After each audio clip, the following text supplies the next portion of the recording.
Aruna madam के माध्यम से हम उस 40 मास्टर्स का संदेश आप सबको बताते हैं। तो आज का जो संदेश है वो है मैसेज फ्रॉम विभीषण।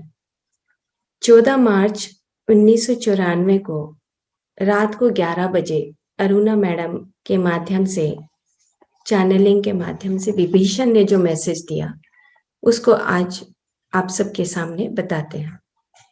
तो विभीषण बहुत ही अपने आप को सामान्य मानते हैं कि मैं एक बहुत ही साधारण पुरुष हूँ और मैं नहीं सोच सकता था कि आप सब मुझे याद करेंगे और सब याद करके मेरे को एक दिन ऐसा आएगा कि मैं आप सबको एक मैसेज दूंगा अपने जीवन का।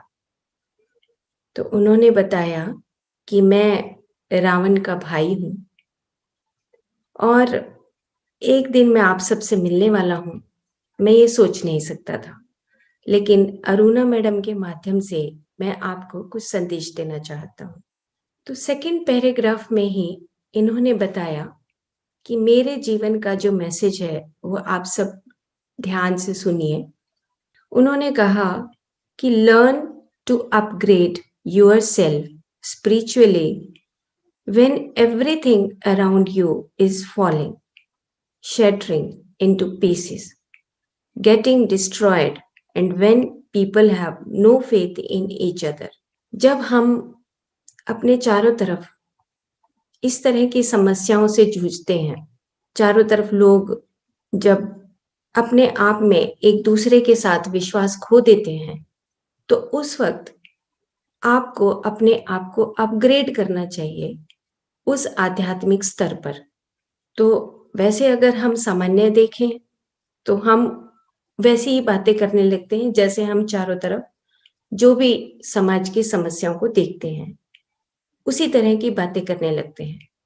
लेकिन विभीषण ने बताया कि जब उस स्थिति में, जब त्रेता युग था और मैं रावण के उस महल में रहता था, तो वहां पर इस तरह की जब मैं स्थितियों को देखता था तो मैं अपने आप को आध्यात्मिक स्तर पे अपने आप को मजबूत करता था, अपने आप को आगे बढ़ाने की शिक्षा अपने आप को देता था। तो उसने कहा कि मैं अपने दूसरे भाइयों के जैसा नहीं था, मैं अपने दूसरे भाइयों से अलग महसूस करता था अपने आप को।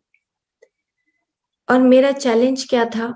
मेरा चैलेंज ये था कि उस रावण के महल में मैं सारी चीज़ों को देखते हुए भी मैं अपने आप को उस मानवता के स्तर पे कैसे अपने आप को रखूं, ये मेरा सबसे बड़ा संदेश था। कि जब मैं चारों तरफ अलग-अलग तरह की समस्याओं को देख रहा था, असत्य को देख रहा था, अधर्म को देख रहा था, तो मैं अपने आप को किस तरीके से स्थापित करूं, अपने आप को किस तरीके से स्थित प्रज्ञ करूं।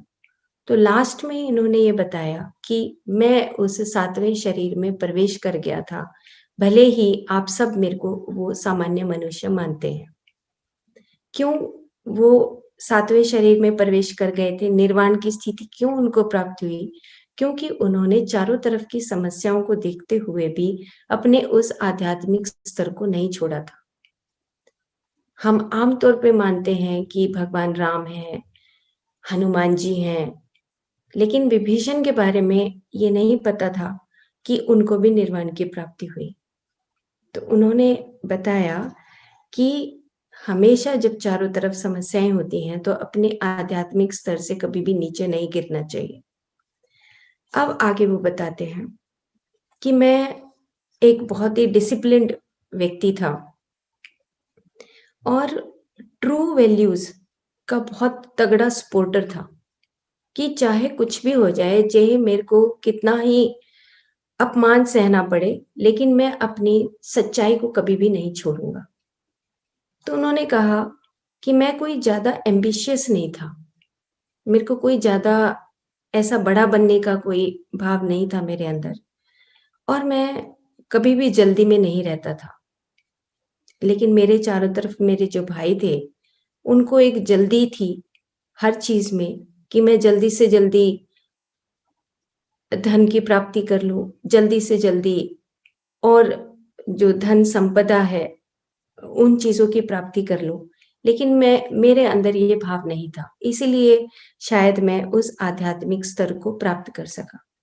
उन्होंने 2 पॉइंट अपने बताए हैं कि जिसमें मैंने मेरी जो स्पिरिचुअल जो ग्रोथ हुई, आध्यात्मिक जो स्तर मेरा बढ़ा, उसमें मेरे 2 चीज़ें बहुत ज़रूरी थी, जो मैंने सीखी, क्योंकि जो मेरे भाई थे, वो कभी भी नहीं चाहते थे कि मैं उन जैसा ही बनूँ, वो नहीं चाहते थे कि मैं आध्यात्मिक स्तर पे आगे बढ़ूँ।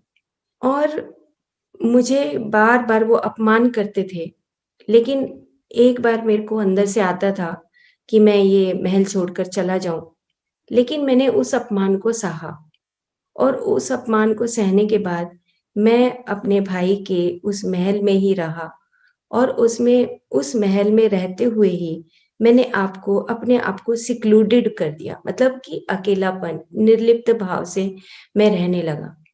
तो ये मेरा एक आध्यात्मिक स्तर था कि मैं अपने भाइयों की जो अपमान वो मेरा करते थे, उसके बावजूद भी मैंने उस घर को नहीं छोड़ा, उस महल को नहीं छोड़ा और मैं वहीं पर रहा। और वहाँ पर रहने के बाद मैंने अपने आप को सीखा कि निर्लिप्त भाव जो स्थिति है, वो आप कहीं पर भी, किसी भी परिस्थिति में निर्लिप्त भाव स्थिति को पा सकते हैं। भले ही आपके घर का माहौल अच्छा है या नहीं है, आपको निर्लिप्त रहना आना चाहिए। अब वो ये बात बताते हैं, मैं जब निर्लिप्त भाव से रहने लगा, तो मेरे अंदर एक गहरी शांति आ गई और मैं अपने आध्यात्मिक स्तर को आगे बढ़ाने लगा और मेरा जो पूरा जीवन है, वो इस तरीके से धीरे-धीरे निर्लिप्त भाव स्थिति में आगे बढ़ता गया। अब वो ये बताते हैं कि मैं आप सबके सामने ये बात बता रहा हूँ, तो समझ लीजिए कि ये एक भूतकाल है और भूतकाल में जो त्रेता युग था, उसमें मैं एक संदेश के माध्यम से मैंने अपना जीवन जिया और आप सबको मैं यह शिक्षा देना चाहता हूँ कि आपके पास चॉइस होती है। आपके पास ये चॉइस है कि या तो आप उस माहौल में रहते हुए स्पिरिचुअलिटी को पकड़ लें और या फिर उस माहौल में जिस स्तर पे लोग गिर रहे हैं, उस स्तर पर ही आप जाकर उस मटेरियलिज़्म के शिकार हो जाएँ। तो ये आपकी चॉइस है कि आपको क्या करना है।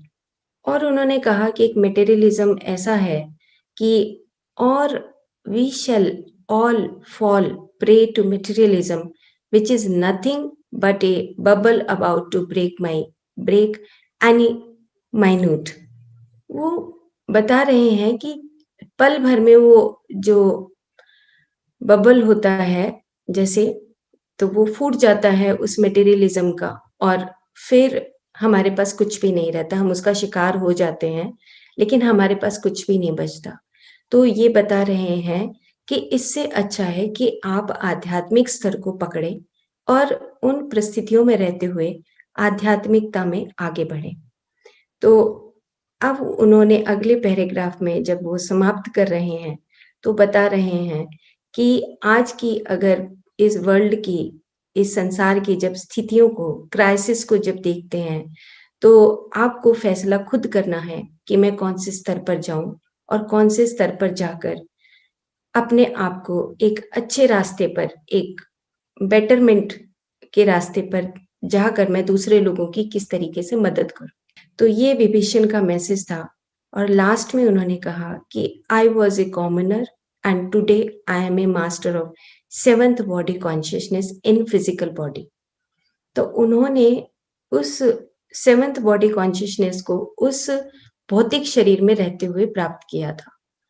तो हम किसी भी युग में उस स्तर को प्राप्त कर सकते हैं, चाहे कोई भी युग हो। युग कोई भी हो, हमें अपनी उस आध्यात्मिक स्तर को जानना है, उस आध्यात्मिक स्तर को पहुँचाना है। तो ये विभीषण का मैसेज था अरुणा मैडम के माध्यम से। अब हम बहुत बार अब परमात्माओं की बात करते हैं, एक साधारण, एक औसत आत्मा से हम विमुक्त आत्मा बनते हैं और विमुक्त आत्मा के बाद हम परमात्मा बन जाते हैं। और इस तरीके से हम हर जन्म में अपनी आत्मा का विस्तार करते हैं और आगे बढ़ते जाते हैं। इसी तरीके से पीछे हमने हिरण्यकश्यप उनका मैसेज सुना, उससे पहले हमने भगवान आदि शंकराचार्य जी का मैसेज सुना, रावण का मैसेज सुना। तो हर जन्म में हम अलग-अलग अपने नामों के साथ आते हैं और अपनी आध्यात्मिक साधना में आगे बढ़ते जाते हैं। स्पिरिचुअलिटी के जो प्रिंसिपल्स हैं, सिद्धांत हैं, उसका जो छठा सिद्धांत है, उसका नाम है अनेकानेक, द इनफाइनाइट प्रिंसिपल। कि हम बहुत बार ये सोचते हैं कि बस यही जन्म है, धर्म अर्थ काम मोक्ष और बस सब यहीं पे खत्म हो जाएगा। लेकिन आगे आगे हम अनेक लोगों की यात्रा करते हैं, तो हमें अपनी यात्रा को इनफाइनाइट बनाना है। अनेका अनेक सिद्धांत के माध्यम से उन सभी तारों सितारों को, नक्षत्रों को, गैलेक्सीज को, ब्रह्मांडों को जानना है। हमारी यात्रा जो है वो अनंत है और हम अनंत और असीम ही हैं, शाश्वत हैं। ये सोचते हुए आज का जो मैसेज था वो बहुत अच्छा था विभीषण का। हरियाणा